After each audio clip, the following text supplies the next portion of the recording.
Welcome to session 6 and what you should expect from your agent and your lender.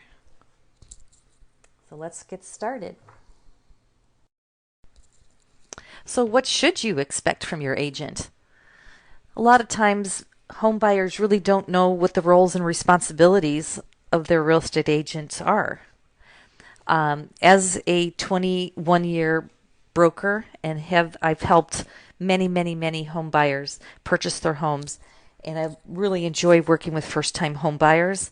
So I understand that they really don't know what the process is, and it's our responsibility to educate first-time home buyers. So I guess one of the things would be to educate the home buyer, the first time home buyer, as to what the process is.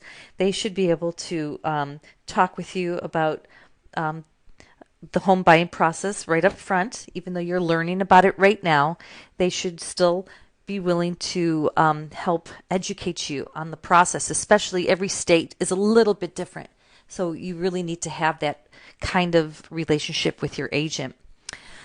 You'll hear the word realtor, and then you'll hear the word real estate agent. What's the difference? A realtor pays dues to the National Association of Realtors. It costs about $880 a year to be part of NAR, N-A-R, National Association of Realtors. And it's an association that lobbies politically and has a code of ethics to stand behind it. So the real estate agent or the realtor's code of ethics, they would have to abide by those codes. And doesn't necessarily mean that the real estate agent who doesn't pay the $880 a year doesn't have good ethics and morals. It just means that they didn't pay that $880. So they're both the same thing, but one belongs to the National Association of Realtors and the other one doesn't. What's the difference between a broker and a real estate agent or a realtor? A broker has a higher level of education within the real estate field. They had to study and take the broker test, whereas the real estate agent or realtor has a licensee. They just have the basic real estate license. A broker can own their own business, and they can have agents under them. In the state of Washington, everybody's a broker, nobody's an agent. So that's a little confusing, but they changed that name several years ago. The duties of a buyer's agent would be to help a home buyer, whether it's a first-time home buyer or a buyer that has purchased 20 houses before. And they form a fiduciary bond. As soon as they start working together, the home buyer and the agent are now have to keep secrets, like that the real estate agent cannot tell anybody about what your situation is. They understand how much money you have. They may have seen all your financials, things of that nature. So that bond becomes tight, and the relationship that you have with your real estate agent, your buyer's agent, is very important. They will be looking at all the properties for you on the market and show you, they're supposed to show you every house that meets your criteria. If you happen to see a house on Redfin or Zillow, doesn't necessarily mean that it's still available. It just takes Zillow longer to update their website. So I would say not to do the Zillow website, but Realtor.com is a possibility, or Redfin. But also you will be getting updated emails from your agent that shows live listings within the last 2 hours. It also updates, the MLS updates those listings every 2 hours. So if somebody sold their home today and the agent puts it in to the system that there's a pending offer, that will show up within 2 hours as well. So they'll be working with you and helping you through all of the phases of the home buying process. And it's expected that if you called your agent at 9 a.m., you should have a call back within 2 to 3 hours. If not, I would say that that's a little excessive, but they could be extremely busy or with people or showing properties. Um, Perhaps a phone call and a text would be helpful. But they should be calling you back within 2 to 3 hours or as soon as they're available and free without having their clients around. It's a teamwork effort. You have to work with escrow and title and your lender and all of that. So your agent will have a lot of different duties. They have to stay on top of it all because they are the project manager of your transaction. So they have to help you set your expectations on what to expect and to help keep you solid because sometimes it can get really emotional when you're buying a home. So to help keep you solid there and focused on what the job is, and that's to close your house. Um, Outside of showing houses, they'll rate your offers, they'll submit, they'll help you negotiate. They know um, the market where you live and where you're buying, so they'll know how to negotiate for the best offer for you. And sometimes people say, well, I think my agent's trying to pump up the price so they make more money. I would say that that happens very, very few times. I've never done it. I've never seen anybody do it. And the amount of money that an agent makes for $10,000 is minuscule. Nobody would do that. Our job is to get the best price for you, to get the best terms and conditions for you, to help you. That's it. That's what a real estate agent and a realtor and a broker, that's what our job is to get you the best price and the best home with the least amount of stress. That's what we try to strive for. Also, the personalities of the agent and you.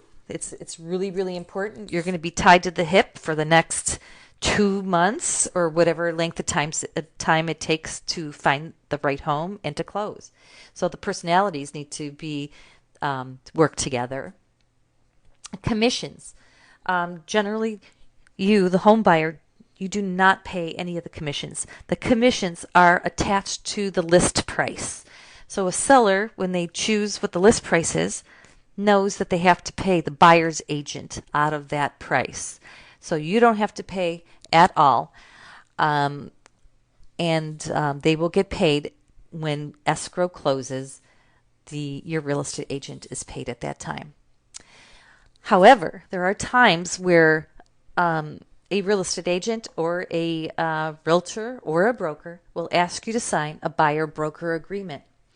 And that is an addendum that is a contract between you and your agent that says, if you and I work together and I help you find a house and all of a sudden you decide you want to go buy that house with somebody else, you owe them the commission. So if you do have that present in with your real estate agent, please read the fine details and ask questions because you're locked in for a certain amount of time with that person. There's nothing wrong with a buyer broker agreement. If your intentions are to buy a house and you really like this agent that you're working with and you know that you can work as a team to find your house, there's nothing wrong with that. It's when the loyalty isn't there. If you decide you want to work with Sally and then you're at open houses and you meet Harry and you want him to help you find a house because you're not getting enough listings and he says he has listings that she doesn't have, that's when it gets a little dicey. So think about it. If you want loyalty from your agent, you got to give your agent the loyalty. It works both ways. And unless you really know that your agent isn't working hard enough for you. And if that's the case, you talk with your agent about it and part ways if necessary and find somebody that you have that kind of relationship with. It's so important to have the trust and the teamwork to get the job done because really a good real estate person will want only for you to be happy and find the house that you want and close on it with the least amount of heartache. So, what should you expect from your lender? Well, the lender has to be licensed in the state that you're buying your home, unless it has offices all over the country. So, for example, Quicken Loans, they probably have an office in every state, so they could do a loan anywhere. But you may not want to deal with an online lender. They're usually not that good with communication, and they don't really have the relationships with your real estate agent and all of that, so they don't really put the importance on closing on time. So that's the number one thing is to look for somebody who can give you the great rates, listens to your needs, and understands what's important to you. Works outside of 9 to 5, so if you have a question at 6 o'clock in the evening, they'll call you back, or on the weekend. If you end up writing an offer on a Saturday or Sunday, which it happens a lot, will they pick up the call and give you a pre-approval letter so you can attach it to your offer? It's important. They need to be friendly and patient because you're going to have a lot of documentation that you're going to have to give to your lender, and it's at a very emotional time to purchase a home.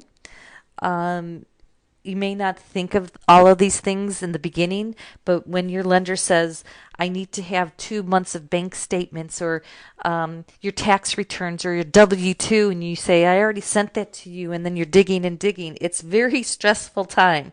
So just be prepared to gather a lot of documentation.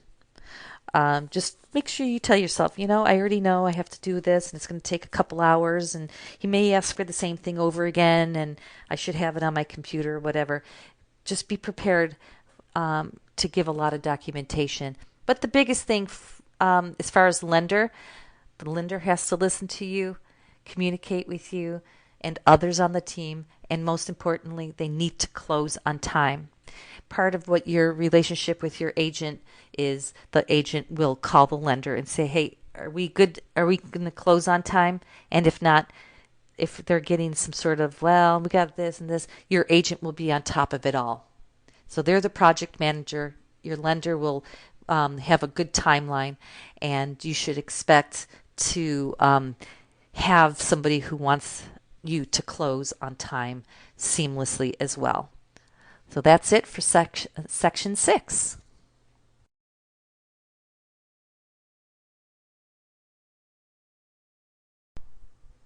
So in summary, in session 6, we talked about what you should expect from real estate agents and your mortgage loan professionals. And basically the main thing is keeping good communication, asking questions. If something doesn't feel right to you or you don't think that they're doing their job, please give them a call and talk to them about it. Half the time, they weren't aware of any kind of issue going on with that. So keep in contact with all of your team and make sure that you're all on the same page. And this concludes session 6 of the entire home buying process. And I will be posting different sessions with specific details in other facets of the home buying process.